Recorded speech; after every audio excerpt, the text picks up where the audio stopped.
Hello friends, dictation start होगी 3 second बाद।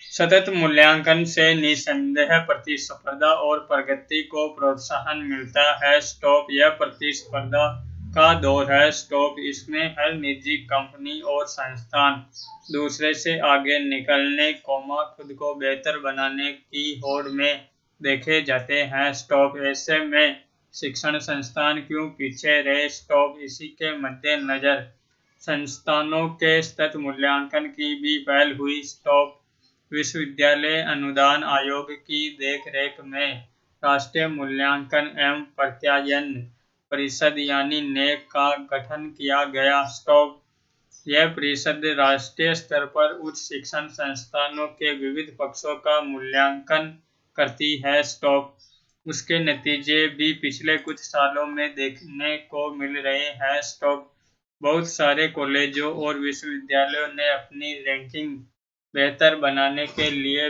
पढ़ाई लिखाई के तरीके, शोध, अनुसंधान आदि में उल्लेखनीय बदलाव किए हैं। स्टॉप शिक्षण संस्थानों में इस स्वस्थ प्रतिस्पर्धा का लाभ विद्यार्थियों को मिल रहा है। स्टॉप केंद्रीय शिक्षा मंत्रालय ने इस साल की वार्षिक भारतीय संस्थागत रैंकिंग जारी कर दी है, जिसमें फिर से भारतीय प्रौद्योगिकी संस्थान, मद्रास पहले स्थान पर है। सर्वश्रेष्ठ अनुसंधान संस्थान का खिताब भारतीय विज्ञान संस्थान, बेंगलुरु ने हासिल किया है। स्टॉप इस तरह विश्वविद्यालयों में यह IISc, बेंगलुरु को पहला, जवाहरलाल नेहरू विश्वविद्यालय को दूसरा और बनारस हिंदू विश्वविद्यालय को तीसरा स्थान मिला है। कॉलेजों में दिल्ली की मिरांडा हाउस को सर्वश्रेष्ठ पाया गया है। स्टॉप इससे एक बार फिर स्पष्ट संकेत मिला है कि उच्च शिक्षा के मामले में दक्षिण भारत के संस्थान देश के दूसरे हिस्सों की अपेक्षा बेहतर प्रदर्शन कर रहे हैं। स्टॉप मगर अपने शिक्षण संस्थानों के इस गौरवगान के बीच में हमें यह भी मूल्यांकन करने की जरूरत है कि जो शिक्षण संस्थान कुछ साल पहले तक उत्तम माने जाते थे, जिनकी तुलना लोग बाहर के नामी विश्वविद्यालय और शिक्षण संस्थानों से किया करते थे, वे अब क्यों बेहतर 10 की श्रेणी में कहीं नजर नहीं आते। स्टॉक उनमें इलाहाबाद, अलीगढ़, जयपुर आदि जैसे कई विश्वविद्यालय के नाम गिनाए जा सकते हैं। स्टॉक प्रतिस्पर्धा में वे क्यों फिसडी साबित हो रहे हैं? स्टॉक इसकी कुछ वजह सरकारों को अच्छी तरह पता है। स्टॉक पैसे की कमी, शिक्षकों के खालीपन का न भरा जाना, समय की जरूरत को ध्यान में रखते हुए नए पाठ्यक्रम शुरू न करना आदि इसके प्रमुख कारण हैं।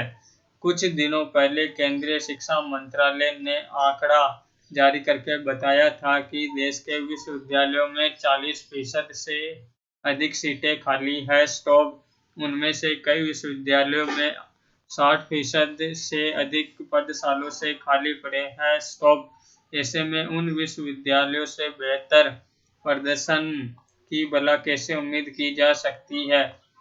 जब दुनिया के श्रेष्ठ शिक्षण संस्थानों की सूची जारी होती है, तो शुरू के 10 की तो दूर 100 संस्थानों के बीच भी भारत का कोई संस्थान मुश्किल से कई जगह बना पाता है।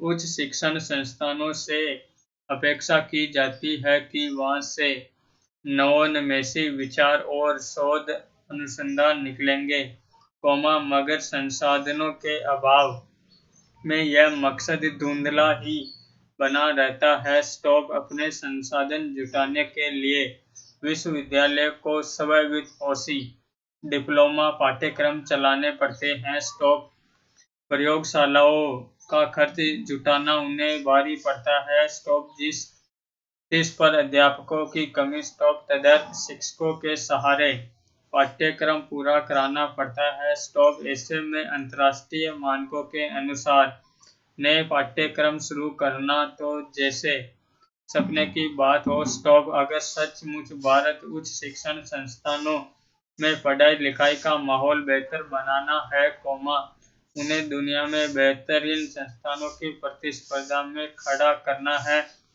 तो उनकी व्यवस्थाओं का भी मूल्यांकन होना और फिर प्रोत्साहन मिलना चाहिए।